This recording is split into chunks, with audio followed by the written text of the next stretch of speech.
जी, हमारा मेरे ख़्याल में ग्लोबल मार्केट्स को डिस्कस कर लेते हैं और डॉलर इंडेक्स से शुरू करते हैं। डॉलर इंडेक्स पे हमने लास्ट वीक और उससे पहले भी बताया था कि ये जो रेजिस्टेंस थी 100 से प्लस की, ये बड़ी इंपॉर्टेंट थी। उस पे हमने देखा रिजेक्शन आई और फिर वहाँ से फॉल करता हुआ अब ये कल इसने थर्सडे वाले दिन अपनी सपोर्ट को टेस्ट करके आज फ्राइडे को बाउंस करता हुआ नज़र आ रहा है, जो कि मोस्ट लाइकली इस वाले ट्रेंड का हायर लो लग रहा है, जो बाकी चीज़ों के लिए अच्छा नहीं होगा, इवन गोल्ड के लिए भी, स्टॉक मार्केट के लिए, क्रिप्टो के लिए, अगर डॉलर यहाँ से बढ़ना शुरू हो जाता है और अगर ये अपने इन 100 के टारगेट्स को ब्रेक कर देता है, रेजिस्टेंस को, तो फिर हम इसमें फर्दर रैली और फिर दूसरी चीज़ों में बेयरिश ट्रेंड्स को देखा जा सकता है।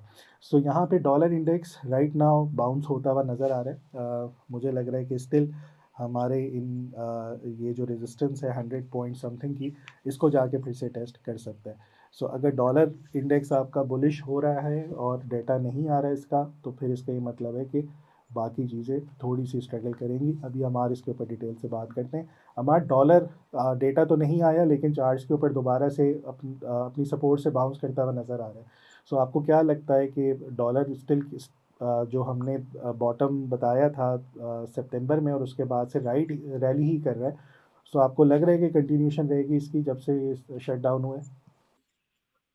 अच्छा, देखें, जब शटडाउन होता है तो एक पैनिक सा मच जाता है पूरी दुनिया के अंदर कि आपका जो सिनेरियो है वो डाटा रिलीज नहीं होगा। डाटा रिलीज होते होते जब टाइम आता है तो वो एकदम से पता लगता है कि भाई इस दफा जो है नहीं ये डाटा रिलीज होने वाला और ये नेक्स्ट मंथ के अंदर ये दोबारा रिलीज होगा। जैसे कि सीपीआई पीपीआई का डाटा हमारा थर्सडे को रिलीज होना था, लेकिन हुआ ये कि वो भी अगले मंथ पे हुआ। हालांकि पिछले मंथ का ये डाटा रिलीज हुआ था, उसकी बेस के ऊपर आप देखें थोड़ा सा हल्का सा पैनिक सा मार्केट में आया, तो आपकी स्टॉक मार्केट थोड़ी सी नीचे आई थी।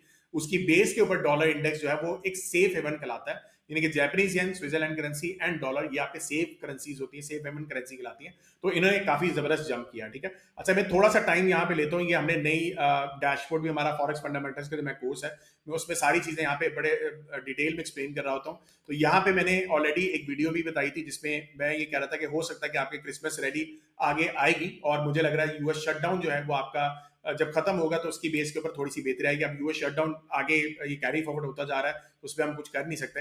लेकिन यहाँ पे अगर आप देखें global GDP and global leading economic index, मैं इसके ऊपर काफी हद तक डिटेल में डिस्कस करता रहा हूँ कि ये जब भी आपकी ये थोड़े से नीचे जाना शुरू हो जाते हैं, तो तब जाके आपकी जो मार्केट्स हैं वो तो आपकी कुछ अरसे बाद, 3-4 महीने के बाद ये नीचे जा रही होती है। अगर रिसेंटली भी अगर आप देखोगे ये थोड़ा सा ऊपर है, आपका जो लीडिंग इकोनॉमिक इंडेक्स है, ये डिटेल में मैंने इस वीडियो में बताया था, आप वीडियो में जाके देख भी सकते हैं। और अगर आप यहाँ पे डेटा पे आए तो ये अगेन हमने यहाँ पे इसको बना दिया है, और आप यहाँ पे आके इस लीडिंग इकोनॉमिक इंडेक्स को अगर आप देखोगे, so these are leading economic index. यहाँ पे इंडिकेटर्स आप देखें, सारों के ग्लोबल लीडिंग इंडेक्स को मैंने यहाँ पे कंपाइल किया है। जो नंबर्स हैं यहाँ पे नजर आ रहे हैं, ग्राफ अभी यहाँ पे नजर नहीं आ रहा होगा आपको।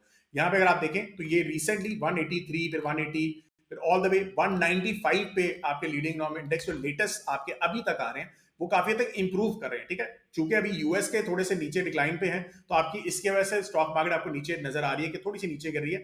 लेकिन आप बाकी कंट्रीज को इसके हिसाब से देखो, 90 से देखें, यूके का तकरीबन 88 था, जो कि पिछले महीने 86 था, अब इस दफा 88 हुआ है। इसी वजह से अगर आप देखें पाउंड यूएसडी के अंदर एकदम से आपको शार्पली नजर आया।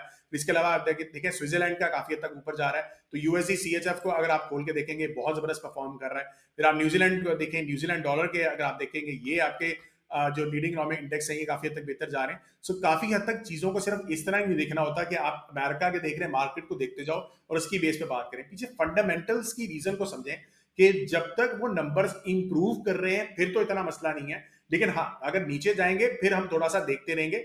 और अगर यही चीज अगर आप यहाँ पे आ जाओ यूएस डॉलर के अंदर, आप अगर आप यहाँ पे देखोगे, ये हमारे न्यू ऑर्डर्स हैं, यानी कि न्यू ऑर्डर्स का मतलब होता है कि आपको कितने ऑर्डर्स आ रहे हैं एज अ कंपनी, ठीक है। अब रिसेंटली अगर आप देखेंगे पूरा ग्राफ, अगर आप देखो अप्रैल ऑनवर्ड्स, ये 2002 से हम ये डाटा रिलीज कर रहे हैं, और रिसेंटली थोड़ा सा पास ला के दिखा देता हूँ।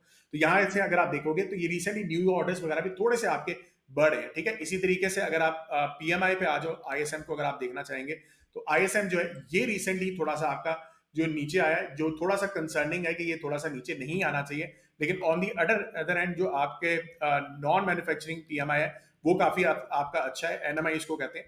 नॉन मैन्युफैक्चरिंग पीएमआई अगर लेटेस्ट भी आया वो भी थोड़ा सा आपका यहाँ पे ऊपर आया, तो उसकी बेस पे भी आप अंदाजा कर सकते हो कि थोड़े से हालात इतने बुरे भी नहीं है ये जितना हमें नजर आ रहा है। लेकिन ये अगर थोड़े से नीचे आएंगे तो there is a little bit concern for us, लेकिन अगर नहीं है तो फिर हमारी, आप देखोगे स्टॉक मार्केट दोबारा से हो सकता है यहाँ से रिवाइव कर जाए। So these are all the fundamental reasons जो मुझे लग रहा है कि डॉलर इंडेक्स में जब तक डाटा मेरे एंड पे रिलीज नहीं होगा तो मैं कुछ फाइनली इसका कह नहीं सकता। एक काम हम ये कर सकते हैं कि थोड़े से सीजनल्स को यहाँ पे देख लेते हैं। So this is dollar index का सीजनल। अगर आप यहाँ पे देखेंगे तो वैसे नवंबर ऑल द वे बहुत स्ट्रांग ऊपर होता है, जिसकी वजह से अगर आप देखेंगे जब जैसे ये नवंबर स्टार्ट हुआ था, अक्टूबर का एंड स्टार्ट हुआ था, डॉलर बहुत तेजी से ऊपर गया था और नवंबर के एंड में थोड़ा सा नीचे आता है। ठीक है, तो ये सारे फैक्टर्स हैं और इसी के बेस पे आपकी जो स्टॉक मार्केट वगैरह है ये भी काफी इस तरह परफॉर्म करेंगे। जी फराज सिंह, काफी डिटेल में मैंने थोड़ा सा टाइम ले लिया कि ताकि चीजें थोड़ी सी क्लियर हों कि इकोनॉमी को हमने देखना किस तरीके से। जी बिल्कुल सही अमार।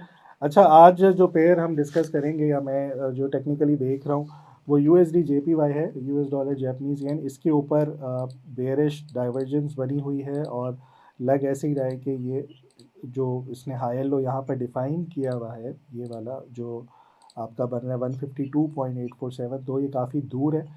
सो इसको ब्रेक करेगा तो फिर हम क्या कहते हैं आई कर सकते हैं कि फर्दर नीचे जाएगा। सो जो लोग शॉर्टर टाइम फ्रेम के ऊपर ट्रेड करना चाह रहे हैं उनके लिए ये है कि जैसे ही ये आपके इन लेवल्स को ब्रेक करे जो 154.133 के हैं, इसका ये मतलब है कि यहाँ पे हम कहेंगे कि सेल बिलो, इससे नीचे सेल स्टॉप लगाएं या ये जैसे ही ब्रेक होता है 154.13 और इसकी जो एसएल होगी वो तकरीबन 155.1 का है। सो तकरीबन आपका 100 पिप्स ऊपर, सो 100 पिप्स नीचे की तरफ आप आए करेंगे 153.2 के करीब के आपके ये टारगेट्स को जाके हिट करें। सो यहाँ पे हम ये देख सकते हैं कि ये वाला जो सेल स्टॉप ब्रेक करेगा, मतलब ये लेवल जो ब्रेक होगा उसके बाद हम शॉर्टर साइड के ऊपर चले जाएंगे, यानी कि हम यूएस डॉलर को सेल करेंगे और जापानीज येन को बाय करने की कोशिश करेंगे। अमार, आपको लग रहा है कि जापानीज येन थोड़ा सा स्ट्रांग हो सकता है as compare to US dollar? अच्छा देखिए, Japanese yen again safe haven currency है और जब आपके दुनिया के हालात थोड़े से बुरे होते हैं तो फिर जैपनीज येन के अंदर थोड़ी सी पावर आ जाती है। मुझे लग रहा है Switzerland currency can be a better option, क्योंकि वो अगर आप देखेंगे तो उसके सीजन्स नवंबर के एंड से बहुत स्ट्रांग होते हैं, डॉलर के बिल्कुल ऑपोजिट चलता है। तो मुझे लगता है कि यूएसडी सीएचएफ के ऊपर अगर आप ट्रेड को ज्यादा बेहतर देख लेते हो तो मुझे उसमें थोड़ी सी बेहतरी नजर आ रही है कि वहां पे कुछ बेहतरी हो सकती है। So but USD JPY Japanese yen के ऊपर देखा जाए फंडामेंटली जो है वो जापानीज येन काफी हद तक स्ट्रांग है, लेकिन जो उसके जो सेंट्रल बैंक की जो टोन थी कुछ अर्सा पहले काफी हद तक डोविश हो चुकी हुई थी कि वो ये कह रहे थे कि हम बहुत ज्यादा जो है प्रिंटिंग ऑफ मनी के ऊपर जाएंगे, जिसकी वजह से जापानीज येन को एक्चुअली में वीक होना चाहिए। लेकिन अगेन आगे आने वाले वक्त के अंदर क्या क्या सिनेरियो बनता है वो हम थोड़े से देखेंगे। फंडामेंटली तो थोड़ा से बेहतर हैं हालात जापानीज येन के, लेकिन पिछले एक महीने से थोड़े से उसके अंदर लूज है। सो मैं ये नहीं कहूंगा कि जापानीज येन बहुत ज्यादा स्ट्रांग है।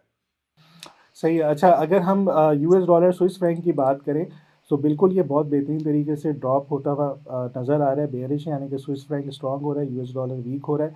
यहाँ पे 4 आवर के ऊपर कोई ऐसे बुलिश डाइवर्जेंस भी नहीं आई, तो इसका ये मतलब है कि जब भी ये बाउंस करे लोअर हाई के करीब, यहाँ कहीं आए जैसे 0.79654 पर आए, यहाँ पे हम शॉर्ट कर सकते हैं और उसके बाद फिर हम आए करें कि ये अपने इन टारगेट्स को जाके बीट करे जो इसने यहाँ पे अपना बनाया हुआ है 0.78850 को। सो एसएल इस केस के ऊपर हम रख सकते हैं 0.7994954। सो अब बिल्कुल सही है जो आप कह रहे हैं कि फंडामेंटल्स के ऊपर स्विस फ्रैंक ज़्यादा स्ट्रांग हो रहा है, तो चार्ट्स पे भी वैसे ही नज़र आ रहा है कि यहाँ पे यूएस डॉलर बेयरिश है अगेंस्ट स्विस फ्रैंक। सो जब भी ये बाउंस करे ये वाला पेयर, यानी कि यूएस डॉलर में थोड़ा सा बाउंस आए, सो इस पेयर को शॉर्ट हम कर सकते हैं with the stop loss of 0.800। सरमाया.com, जहां हर फैसला बने सरमाया।